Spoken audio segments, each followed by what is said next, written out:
Welcome to my channel. आज की video में हम करेंगे टाइप्स ऑफ मैट्रिक्सेस, यानी कि मैट्रिसेस की कौन कौन सी टाइप्स होती हैं उसके बारे में हम आज स्टडी करेंगे।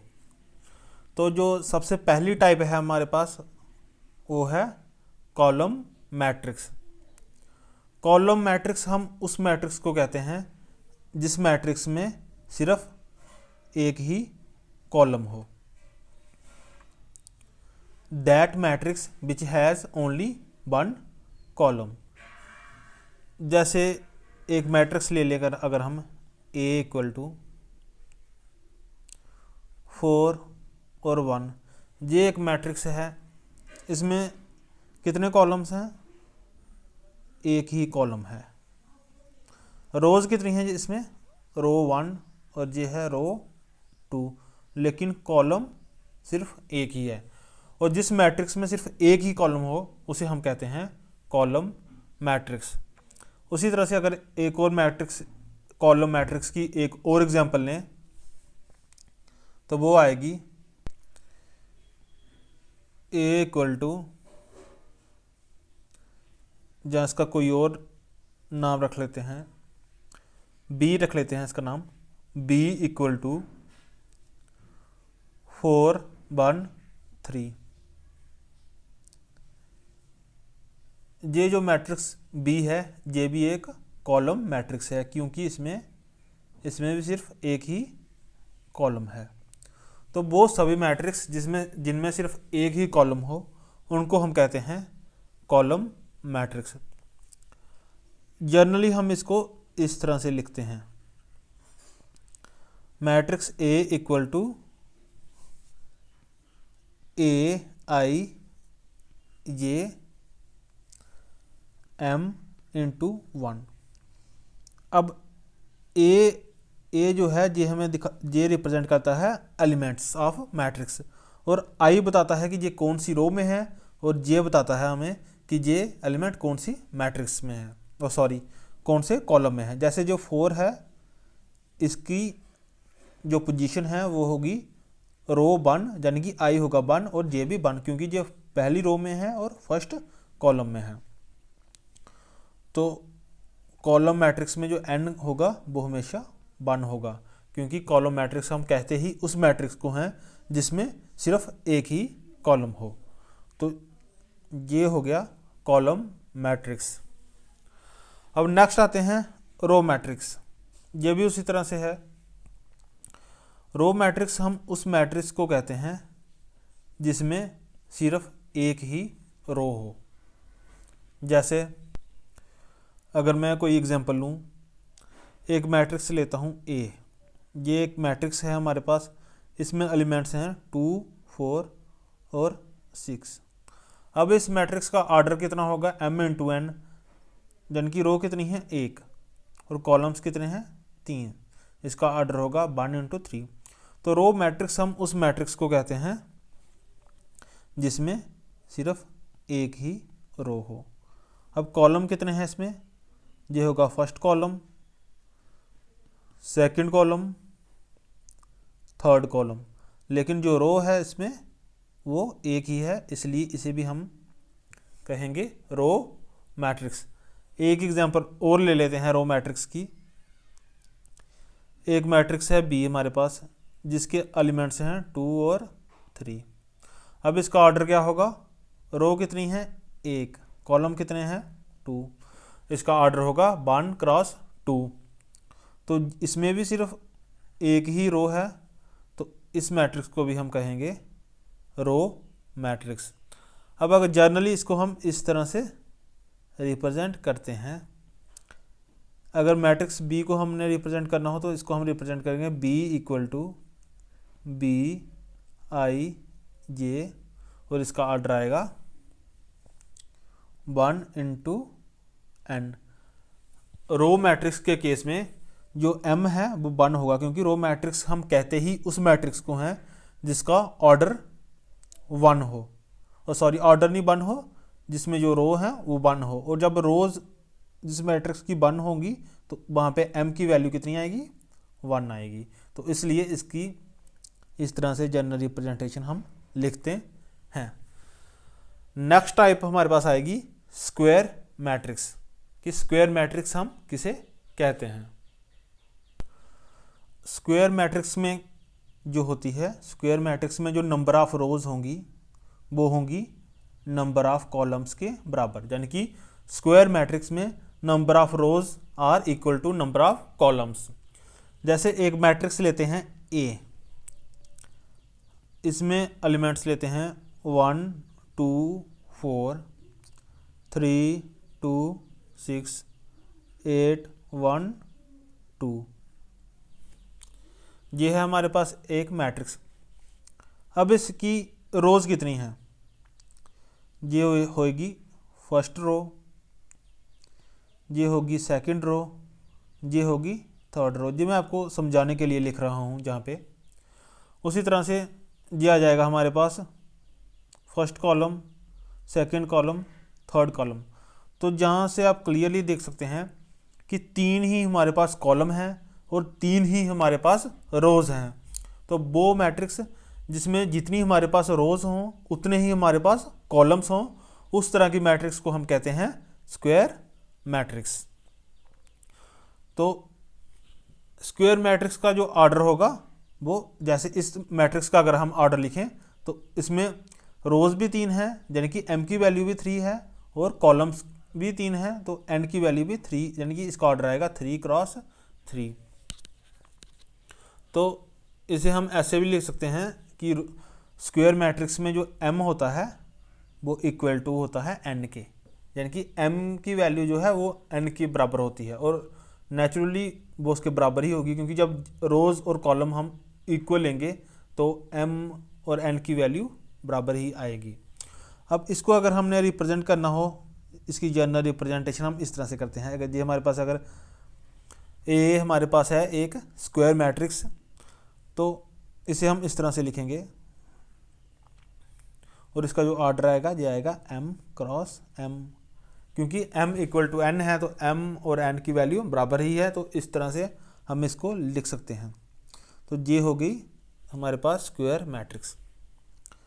अब इसमें एक और इम्पॉर्टेंट बात है कि अगर हमारे पास कोई एक स्क्वायर मैट्रिक्स है, जैसे मान लिया ये हमारे पास ए हमारे पास है एक स्क्वायर मैट्रिक्स। अब अगर हमने इसका डायगोनल बताना हो कि इसका डायगोनल एलिमेंट्स कौन से हैं, तो उसे हम इस तरह से रिप्रेजेंट करते हैं। ठीक है, ये होंगे 1 2 2, ये होंगे इसके डायगोनल एलिमेंट्स। ठीक है, 1 2 2 ये हैं diagonal elements of matrix A. ठीक है, यानी कि ए मैट्रिक्स का जो डायगोनल है उसके जो एलिमेंट्स हैं वो कौन से हैं, 1 2 और 2। तो अब आपको इतना भी क्लियर हो गया होगा कि स्क्वायर मैट्रिक्स जो होती है उसके डायगोनल एलिमेंट्स कौन कौन से होते हैं। अब अगर इसकी पोजीशन देखेंगे, 1 की पोजीशन कौन सी है, डायगोनल एलिमेंट्स जो 1 है इसकी पोजीशन है A 1 1, इसकी पोजीशन है A 2 2, और इसकी पोजीशन है A 3 3। अब आई जे का क्या मतलब है कि कौन सी रो में है और कौन से कॉलम में है। जैसे जो 1 है ये फर्स्ट रो में है और फर्स्ट ही कॉलम में है, 2 जो है वो सेकंड रो में है और सेकंड कॉलम में है, और ये वाला 2 भी थर्ड रो में है और थर्ड कॉलम में है। तो अब आपको क्लियर हो गया होगा स्क्वायर मैट्रिक्स हम किसे कहते हैं, और स्क्वायर मैट्रिक्स का डायगोनल हम कैसे पता करते हैं, और उसके डायगोनल्स के जो एलिमेंट्स हैं उनके बारे में भी हम कैसे पता लगा सकते हैं उनकी पोजीशन के हिसाब से, कि कौन कौन से एलिमेंट्स जो हैं वो उसके डायगोनल एलिमेंट्स हैं किसी स्क्वायर मैट्रिक्स के। अब आएगा डायगोनल मैट्रिक्स, डायगोनल मैट्रिक्स हम किसे कहते हैं। इंपॉर्टेंट बात यहाँ पे कि जो डायगोनल मैट्रिक्स जो होगी वो एक स्क्वायर मैट्रिक्स होगी। स्क्वायर मैट्रिक्स कौन सी होती है, मैंने जैसे आपको पहले ही बताया, number of rows equal to number of columns. ठीक है, अब आ जाते हैं वापस डायगोनल मैट्रिक्स पे। डायगोनल मैट्रिक्स हम उस स्क्वायर मैट्रिक्स को कहते हैं जिसके all non diagonal elements are zero, यानी कि जिसके जो नॉन डायगोनल एलिमेंट्स हों वो सभी जीरो हों। अब डायगोनल एलिमेंट्स कौन से होते हैं, जो मैंने अभी आपको पिछली टाइप्स थी जो इसकी ये वाली स्क्वायर मैट्रिक्स, इसमें मैंने आपको बताया कि डायगोनल एलिमेंट्स कौन से एलिमेंट्स होते हैं। अब डायगोनल मैट्रिक्स में अब हम करेंगे कि हमने जो इसकी डेफिनेशन जहाँ पे लिखी हुई है, ये हम डायगोनल मैट्रिक्स हम उस स्क्वायर मैट्रिक्स को कहते हैं जिसके सभी नॉन डायगोनल एलिमेंट्स जो हैं वो जीरो हों। जैसे अगर मैं एक मैट्रिक्स लेता हूँ A इक्वल टू 2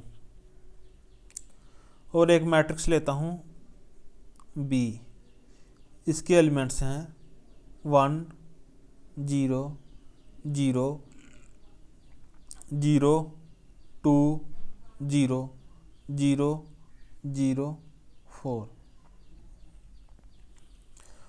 अब A और B जो हैं ये डायगोनल मैट्रिक्स हैं।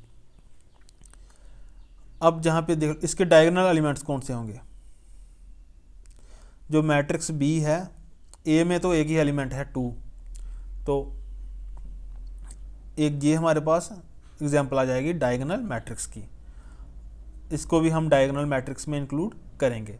अब जो मैट्रिक्स B है इसके अगर हम डायगोनल एलिमेंट्स लें तो वो J वाले एलिमेंट्स आएंगे 1 2 और 4।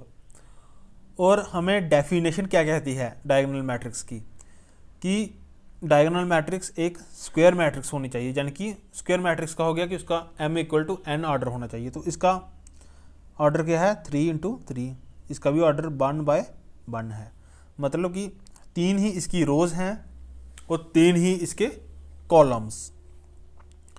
तो पहली कंडीशन तो क्लियर हो गई। और सेकंड है कि जो नॉन डायगोनल एलिमेंट्स हैं वो जीरो होने चाहिए, और हम क्लियरली देख सकते हैं जहाँ पे कि जितने भी नॉन डायगोनल एलिमेंट्स हैं वो सभी जीरो हैं। तो हम कह सकते हैं कि ये भी क्या है, एग्जाम्पल है डायगोनल मैट्रिक्स की।